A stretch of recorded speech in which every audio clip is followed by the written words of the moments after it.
നമുക്ക് ഒരുപാട് വർഷങ്ങൾ പിന്നോട്ടു പോകാം. ആരും ചെവിക്കൊള്ളാതിരുന്ന ഒരു മുന്നറിയിപ്പിന്റെയും അത് നൽകേണ്ടി വന്ന ഒരു മനുഷ്യന്റെ ഹൃദയം തകർന്ന വേദനയുടെയും കഥയിലേക്ക്. ഇത് യിരെമ്യാവിന്റെ പുസ്തകമാണ്. നിങ്ങളൊന്ന് ആലോചിച്ച് നോക്കൂ. നിങ്ങൾക്ക് വളരെ പ്രധാനപ്പെട്ട ഒരു സത്യം പറയാനുണ്ട്. പക്ഷേ അത് കേൾക്കാൻ നിങ്ങളുടെ ചുറ്റുമുള്ള ആരും തയ്യാറില്ലെങ്കിൽ എന്തു ചെയ്യും?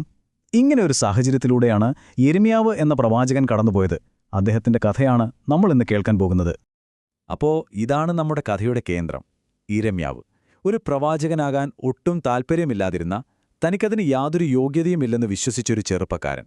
ഈ വാക്കുകളൊന്ന് ശ്രദ്ധിച്ചു നോക്കൂ. അതിലൊരു പേടിയുണ്ടല്ലേ? വലിയൊരു ഉത്തരവാദിത്തം മുന്നിൽ വന്നപ്പോ താൻ എത്രമാത്രം ചെറുതാണെന്നും ഇതിന് താൻ യോഗ്യനല്ലെന്നുമാണ് അദ്ദേഹം ആദ്യം ചിന്തിച്ചത്. പക്ഷേ യിരെമ്യാവ് സ്വയം ഇങ്ങനെ വിലയിരുത്തുമ്പോഴും ദൈവം അദ്ദേഹത്തിന് കൊടുത്ത ദൗത്യം എത്ര വലുതായിരുന്നുവെന്ന് നോക്കിക്കേ. വലിയ രാജ്യങ്ങളെയും സാമ്രാജ്യങ്ങളെയും മാറ്റിമറിക്കാൻ ശക്തിയുള്ള വാക്കുകൾ. അപ്പോ ഈ ദൗത്യം ശരിക്കും സംഭവിക്കുമെന്ന് ഉറപ്പു കൊടുക്കാൻ ദൈവം യിരെമ്യാവിനൊരു ദൃശ്യം കാണിച്ചു കൊടുത്തു. ഒരു ബദാം മരം. ഹീബ്രു ഭാഷയിൽ ബദാം എന്നർത്ഥം വരുന്ന വാക്കും ജാഗ്രത എന്നർത്ഥം വരുന്ന വാക്കും തമ്മിൽ നല്ല സാമ്യമുണ്ട്. പറഞ്ഞു വന്നത്, തന്റെ വാക്കുകൾ നടപ്പിലാക്കുന്ന കാര്യത്തിൽ താൻ അതീവ ജാഗരൂകനായിരിക്കും എന്നൊരു ഉറപ്പായിരുന്നു അത്. അപ്പോൾ സ്വാഭാവികമായും ഒരു ചോദ്യം വരും, അല്ലേ? എന്തിനാണ് ഇത്ര കഠിനമായ ഒരു സന്ദേശം? അതിന്റെ കാരണം ഒരു വലിയ വിശ്വാസവഞ്ചനയാണ്. അതും ഒരൊറ്റ വഞ്ചനയല്ല, ഇരട്ട വഞ്ചന. ഈ സ്ലൈഡിൽ കാണുന്ന ഈ ഒരു താരതമ്യമുണ്ടല്ലോ, അത് ശരിക്കും ഗംഭീരമാണ്. യിരെമ്യാവ് പറയുന്നതനുസരിച്ച് ജനങ്ങൾ 2 വലിയ തെറ്റുകൾ ചെയ്തു. ഒന്നാമത്തേത്, ജീവൻ നൽകുന്ന ഉറവായ ദൈവത്തെ അവർ ഉപേക്ഷിച്ചു. രണ്ടാമത്തേത്, പകരം അവർ ആശ്രയിച്ചത് വെള്ളം ഒട്ടും നിൽക്കാത്ത പൊട്ടക്കിണറുകളെയാണ്. അതായത് ഒരു പ്രയോജനവുമില്ലാത്ത വിഗ്രഹങ്ങളെയും രാഷ്ട്രീയ സഖ്യങ്ങളെയും. ഈ വഞ്ചനയുടെ ആഴം എത്രത്തോളമുണ്ടെന്ന് ബോധത്താൻ യിരെമ്യാവ് ഉപയോഗിക്കുന്ന മറ്റൊരു രൂപകം കേൾക്കുമ്പോൾ നമുക്കതിന്റെ തീവ്രത മനസ്സിലാകും. ഒരു ഭർത്താവിനെ വഞ്ചിക്കുന്ന ഭാര്യയെപ്പോലെയാണ് തന്റെ ജനം തന്നെ ഉപേക്ഷിച്ചതെന്ന് ദൈവം പറയുന്നു. അപ്പോൾ ഈ വിശ്വാസവഞ്ചന വെറുതെ ഒരു വ്യക്തിപരമായ കാര്യമായിരുന്നില്ല, അത് സമൂഹത്തെ മൊത്തത്തിൽ ബാധിച്ചു. എങ്ങനെയെന്നല്ലേ? പ്രവാചകന്മാര് കള്ളം പറയുന്നു, ആളുകൾ വിഗ്രഹങ്ങളെ ആരാധിക്കുന്നു, പാവപ്പെട്ടവർക്ക് നീതി കിട്ടുന്നില്ല. ഇതിനേക്കാളൊക്കെ അപകടകരമായ കാര്യമെന്താണെന്ന് വെച്ചാൽ, തങ്ങൾ ചെയ്യുന്നതിൽ ഒരു തെറ്റുമില്ലെന്നവർ സ്വയം വിശ്വസിക്കാൻ തുടങ്ങിയെന്നതാണ്. പക്ഷേ ഇത്രയൊക്കെ പ്രശ്നങ്ങളുണ്ടായിട്ടും ഒരു വാതിൽ അപ്പോഴും തുറന്നു കിടപ്പുണ്ടായിരുന്നു. അനുരഞ്ജനത്തിനുള്ള ഒരു വഴി. അതിനുള്ള വഴിയാണെങ്കിൽ വളരെ ലളിതമായിരുന്നു. തെറ്റ് സമ്മതിക്കുക, തിരികെ വരിക, അത്രമാത്രം. ദൈവം വാഗ്ദാനം ചെയ്യുന്നത് കോപമല്ല, കരുണയാണ്. അപ്പോ ഇതുകൊണ്ട് ഉദ്ദേശിക്കുന്നത് വെറുതെ പുറമേയുള്ള കുറച്ച് ആചാരങ്ങളോ പൂജകളോ അല്ല. അതൊരു യഥാർത്ഥ മാനസാന്തരത്തിനുള്ള ആഹ്വാനമായിരുന്നു.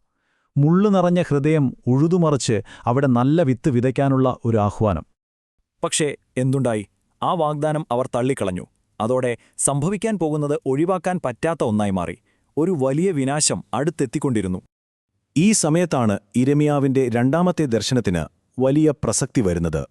വടക്കുനിന്ന് ചരിഞ്ഞിരിക്കുന്ന തിളച്ചുമറിയുന്ന ഒരു പാത്രം.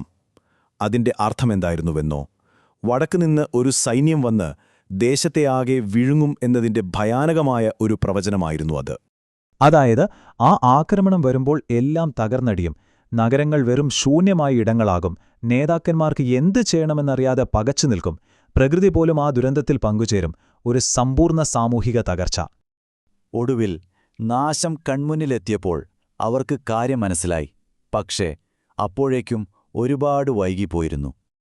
ഈ ദുരന്തത്തിന്റെ കഥ പറയുമ്പോൾ നമ്മൾ മറന്നുപോകാൻ പാടില്ലാത്തൊരാളുണ്ട്. ഈ സന്ദേശം വിളിച്ചു പറയേണ്ടി വന്ന ആ പ്രവാചകന്റെ വേദന. ഈ വാക്കുകൾ കേട്ടുനോക്കൂ. ഇത് വെറുമൊരു ദുഃഖപ്രകടനമല്ല. യിരെമ്യാവ് ഒരു പുറത്തുനിന്നുള്ള കാഴ്ചക്കാരനായിരുന്നില്ല. ആ ജനതയുടെ വേദന അദ്ദേഹത്തിന്റെ സ്വന്തം വേദനയായിരുന്നു. അദ്ദേഹത്തിന്റെ ശരീരത്തെ വരെ ബാധിക്കുന്ന അത്രയും തീവ്രമായ വേദന. ഈയൊരവസ്ഥയിൽ അദ്ദേഹം എത്രമാത്രം ഒറ്റപ്പെട്ടു പോയിട്ടുണ്ടാകുമെന്ന് ആലോചിച്ചു നോക്കൂ. ഒരു വശത്ത് സ്വന്തം ജനത്തോടുള്ള സ്നേഹം, മറുവശത്ത് ഈ ദുരന്തം കണ്ടു നിൽക്കാനുള്ള വയ്യായിക. സഹിക്കാനാവാതെ ഇതിൽ നിന്നെല്ലാം ഒളിച്ചോടാൻ അദ്ദേഹം ആഗ്രഹിച്ചുപോയി. ഈ പുസ്തകത്തിലെ ഏറ്റവും പ്രശസ്തമായ ഒരു ചോദ്യമുണ്ട്. ഒരുപക്ഷേ ഈ കഥയുടെയെല്ലാം സാരം ഈ ഒരു ചോദ്യത്തിലുണ്ട്.